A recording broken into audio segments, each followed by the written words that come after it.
This is Hidden Killers Week in Review. A look back at the most prolific stories of the week. This is the Hidden Killers podcast with Tony Brueski. Featuring retired FBI Special Agent Jennifer Coffindaffer. When it comes to conspiracies, I want to say this. Conspiracy and incompetency roll together pretty well. And they both look very, very similar. I'm going to go with incompetency on this. I hope that that's what it is. But I hope we do get an honest investigation into this. And God forbid there be somebody who was just kind of playing this lax because they didn't like his politics. That's a very scary place for us to be. It really is, because everyone in federal law enforcement holds up their hand and they take a very serious oath. And that oath is not defined by color, creed, race, politics, or anything else. It's to serve and to protect. And God forbid, as you said. But I'll tell you another thing that a lot of people are finding concerning, and that was the number of females on this particular detail. And I was stunned to see it. Because if you look at the membership in the Secret Service, and remember, the Secret Service has multiple responsibilities, right? Counterfeiting. Mm-hmm. They have Social Security, credit card fraud. Mm-hmm. And then their primary, though, is their protection details.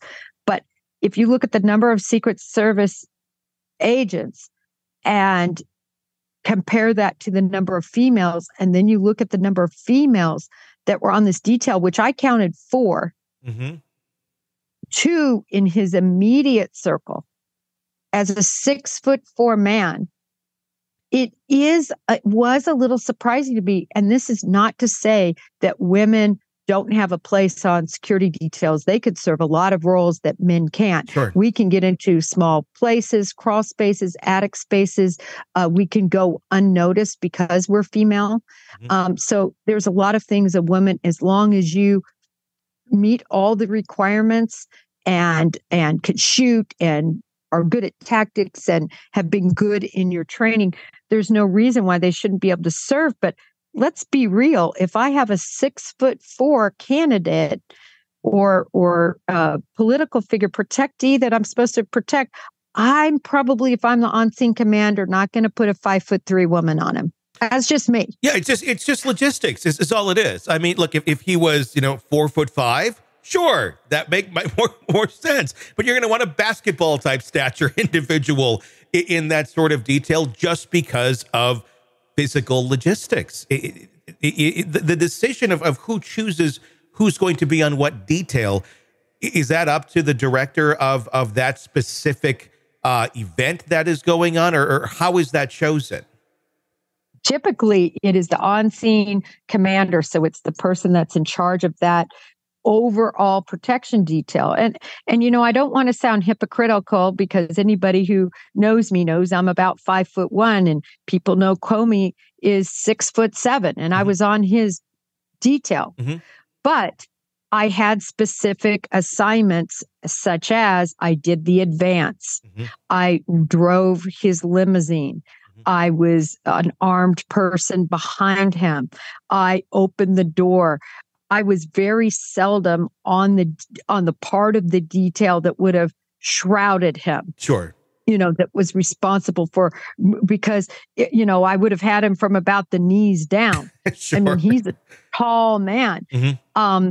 But also carry into that, I do believe, though, that no matter whether you're a man or a woman, are you going to keep your head about you in this situation and do the right thing and not turn tail and run? Because when bullets are flying, you're really tested. You could do this all day long with paintballs in practice, but what happens when bullets are flying? And I can tell you, different people respond differently. And so I was proud to see the woman on his detail did do everything she could to shroud him, to get him to duck, and put her life totally disregard her life for his safety. But then I saw one of the other women right there up on the stage, confused. What do we do now? I think she said. Mm-hmm. Don't hold me to the exact quote, but it was something like that. Where are we doing? What are we doing?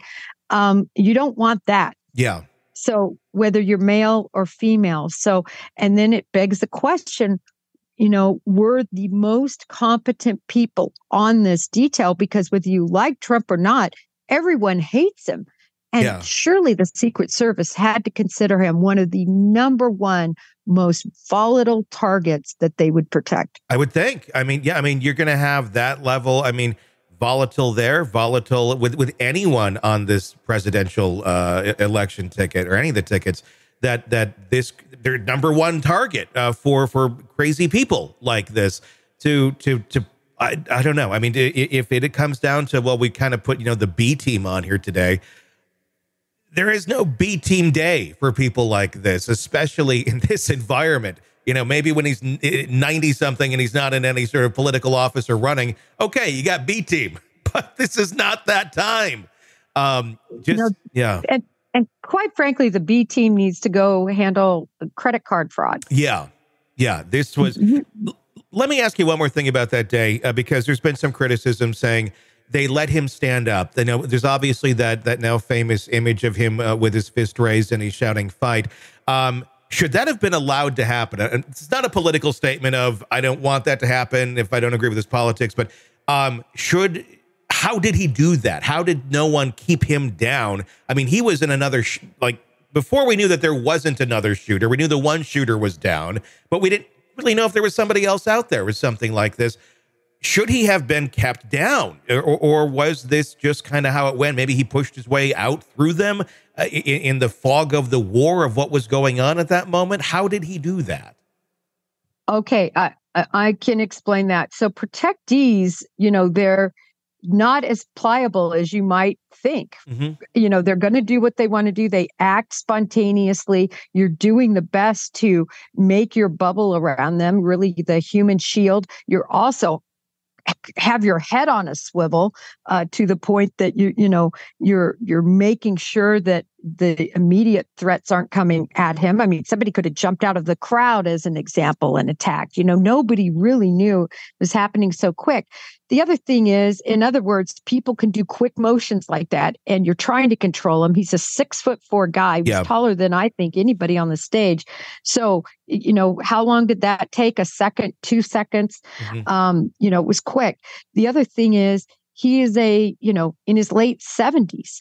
I mean, to get somebody to crouch, just think of, grandparents that are in their late 70s, 80s, mm-hmm. and that stature to crouch down low and crawl, it's difficult for a nimble person in their 30s. Yeah. So there were a lot of, physicality things, I think, going on there that resulted in what we saw. Fascinating to hear your perspective on this and kind of a behind the curtain look. There's obviously going to be a lot of investigating going into this. It'll be fascinating to see what we find out in the coming weeks and months. Sick of the ads? We are too. Start listening with no commercials now and get access to all of our episodes in advance of everyone else. Become a True Crime Today Premium Plus subscriber on Apple Podcasts. Search True Crime Today Premium Plus on Apple Podcasts or go to our podcast page and sign up now. True Crime Today Premium Plus. Sign up now.